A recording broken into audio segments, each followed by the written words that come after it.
ఇచ్చినటువంటి మా దిల్ రాజు గారు. అంటే ఆల్రెడీ 10 అయిపోయింది కదా, అందుకని ఇద్దరిద్దరినిగా ముగ్గురిగా పిలిచేసి ఈ మధ్య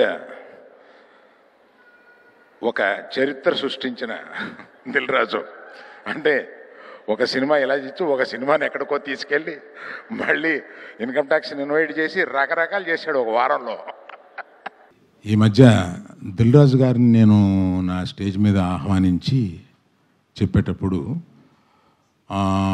నేను రామ్ చరణ్ని తగ్గించాను అన్న ఒక అభియోగంతో నన్ను చాలా ట్రోల్ చేశారు, మీ అందరికీ తెలుసు. దాని మీద సీనియర్ విలేకరి గారు నన్ను ప్రశ్నిస్తే మిగతా అందరూ ఆ సందర్భం కరెక్ట్ కాదని నేను మళ్ళీ చెప్తానండి, ఇప్పుడు వద్దు, ఇప్పుడు నేను కామెంట్ చేయలేను అన్నాను. దాని మీద మీకు అంటే పబ్లిక్కి నేను చెప్పాలని అనుకున్నది ఏంటంటే, ఆ రోజు దిల్ రాజు గారిని ఆహ్వానిస్తూ ఆయన ఒక్క వారం రోజుల్లోనే కష్టాలు నష్టాలు ఇన్కమ్ ట్యాక్స్లు ఇవన్నీ అనుభవించారు అని పరిచయం చేయడానికి ఇన్అడ్వర్టెంట్లీ అంటే యాదాల ఉద్దేశపూర్వకం కాకుండా ఆ మాట అనాల్సి వచ్చింది.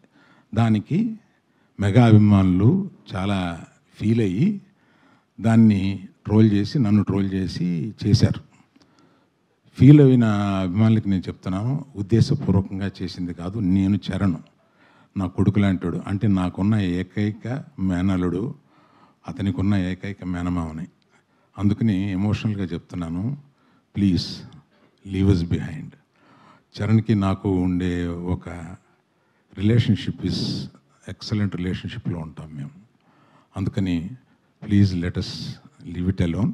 అది కేవలం పొరపాటున నేను దిల్ రాజు లైఫ్ చెప్పడానికి అది వాడి ఉండకూడదని అనిపించిన తర్వాత నాకు. Thank you for your understanding అండి.